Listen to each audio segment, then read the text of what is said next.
So, why did I get a hair transplant?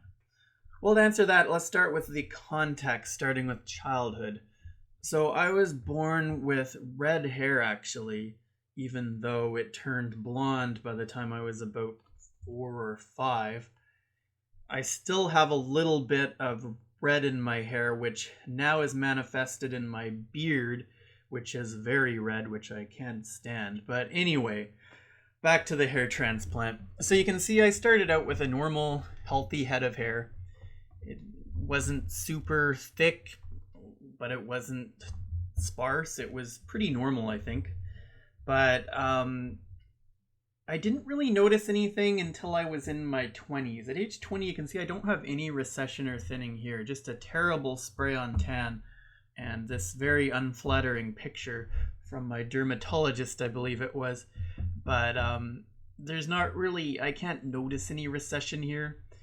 I don't think it was till I was maybe 22 that you could notice. This is 21.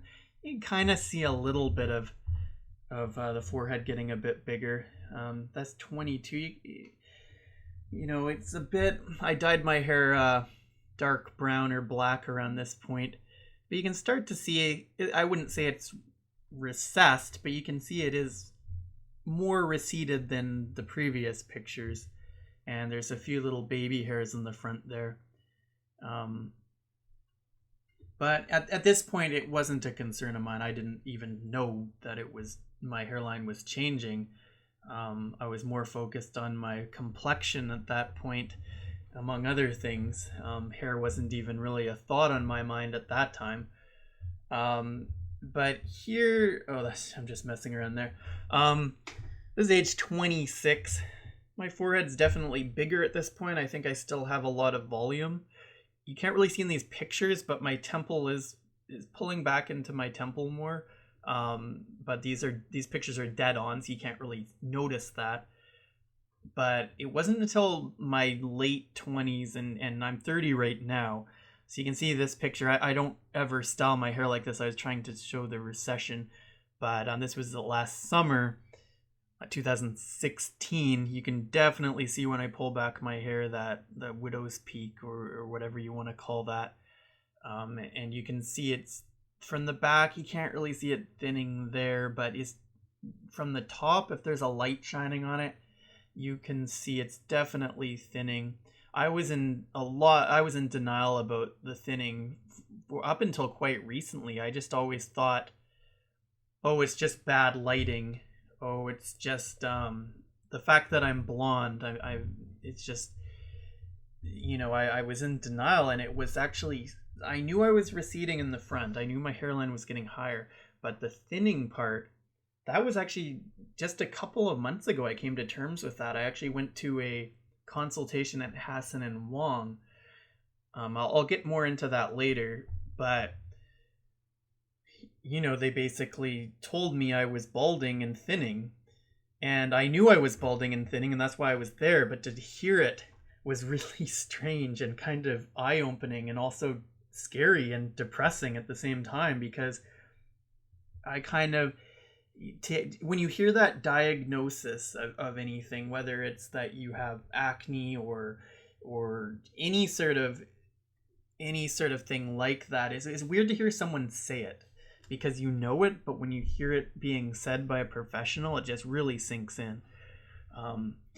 But I'm glad that I went there, and they agreed it was good that I went there at this stage, because it only gets harder to treat. The more once the follicles are gone, they're gone. So when they're, you can treat it with finasteride, which I'm on. You can treat a lot of the thinning with finasteride, or Propecia is what the brand name is. I take ProScar, which is just a different brand name, but or with your Rogaine as well. That works well for some people. It's not proven to work as well as finasteride, but it works well too. But you have to actually have the hair follicles. They have to be active, even if they're really thin hairs and they're really, really tiny and you can barely see them. As long as there's something there, it can work. But once you're to the point of just, your hairline's just pulled back completely, you're not going to grow anything there. So anyway, it was good that at age 30, I addressed this issue. Well, now I'm going to move on to the pictures from right before this surgery. This is about a month before I got my hair transplant. These are the pictures I sent to the transplant company in Istanbul. From the front, you can't really see it too badly, but from the sides, you can definitely see, you can see it really bad in the top there. It's just really starting to thin out. I don't style my hair like this, by the way. I was trying to illustrate the hair loss in these pictures, but you can definitely see there's thinning in the top. It's funny though, a lot of people thought I was crazy when I said that my hair was thinning or that I wanted to get a hair transplant. They're like, "Oh no, your hair is fine. You're just, you're just being self-conscious." But I just can't fathom that point of view looking at these pictures. I know there's people that have far worse balding than me, but I don't know how you can not think that I'm balding by looking at these pictures. So now we're moving on to the pictures taken at the day of my hair transplant. So these were taken by the hair transplant doctor in Istanbul.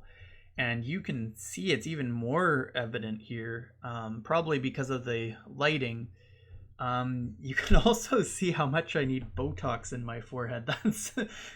I can't get over those frown lines, just how bad they are. I think that's another slight reason I wanted a hair transplant, is just to draw some of the attention away from my forehead, because my forehead growing bigger by the day and these frown lines growing deeper by the day, it's just, that's all I would see is my forehead. So with the hairline being lowered, it helps take a little bit of attention away from that. However, I'm going to be looking into Botox and other procedures in the future too. On that note, actually, it was kind of funny. I'll just pause for a second. After my hair transplant, my forehead was really swollen, and in it being swollen, it was kind of a strange shape, but I also noticed it was very smooth.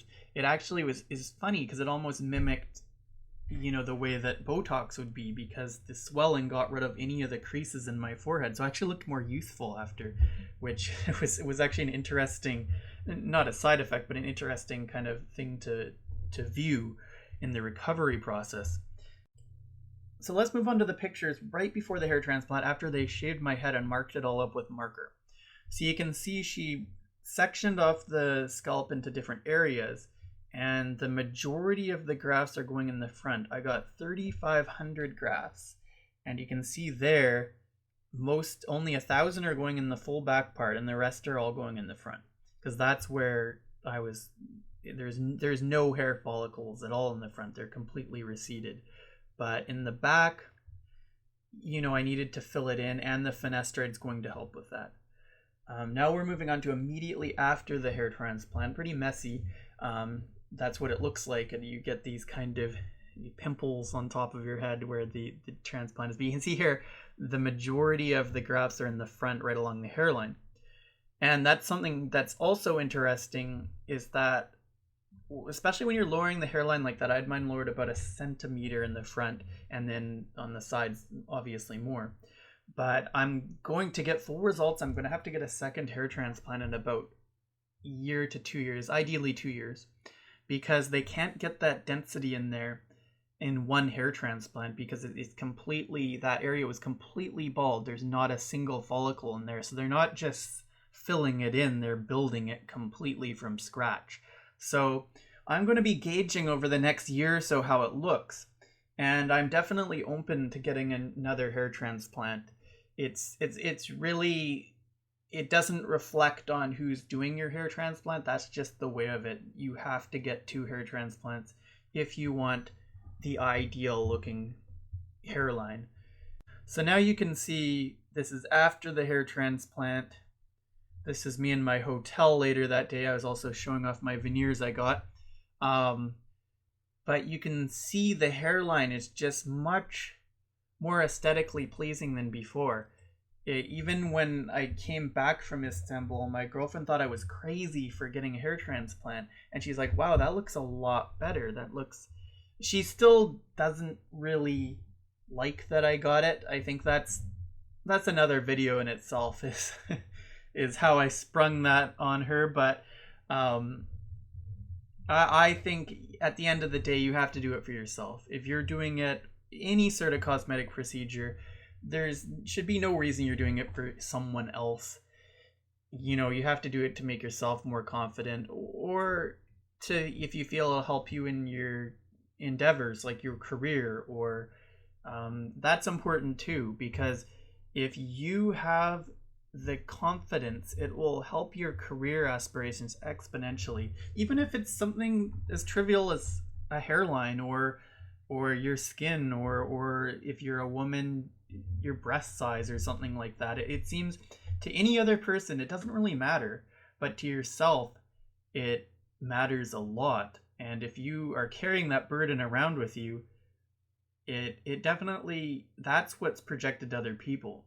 So if you can just deal with it head on, and just say, I'm going to deal with this, and you do it, it's really empowering. Some people might disagree. They might say you should learn to live with the way you are. But I think that's great. But I also feel the empowerment you get from having an issue with yourself and just dealing with it. It's such a good feeling. And it really makes you feel like you accomplished something. And it's kind of the opposite feeling of, you know, when your hair is receding, you can see it receding, and you know this is only going to get worse. It's never going to get better. You know, as much as you feel bad about it right now, you know, in 5 years you're going to feel even worse about it. So when you handle something like this head on, it's the opposite of that feeling. Every day I see new grafts growing, and I see my hair thickening, and with my finasteride, my hair is thickening. And because of the actions I'm taking, I'm fixing that. And that's a good feeling.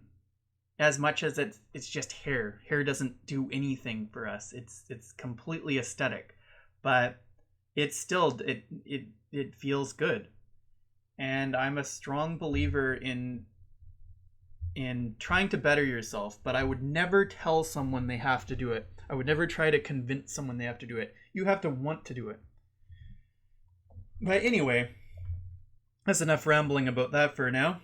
But I will do a couple more videos on this kind of thing, but I'm going to do one video on the company that I did my hair transplant with. I just have to be careful when I do that video.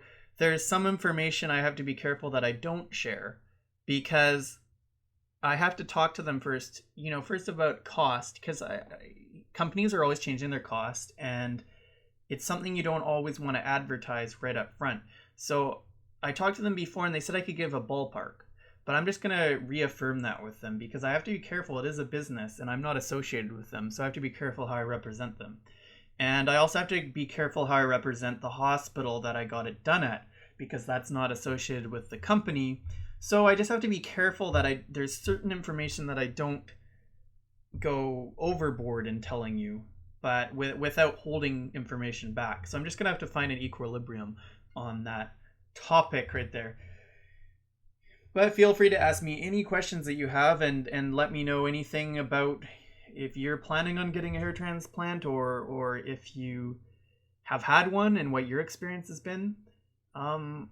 Negative or positive, but hopefully positive.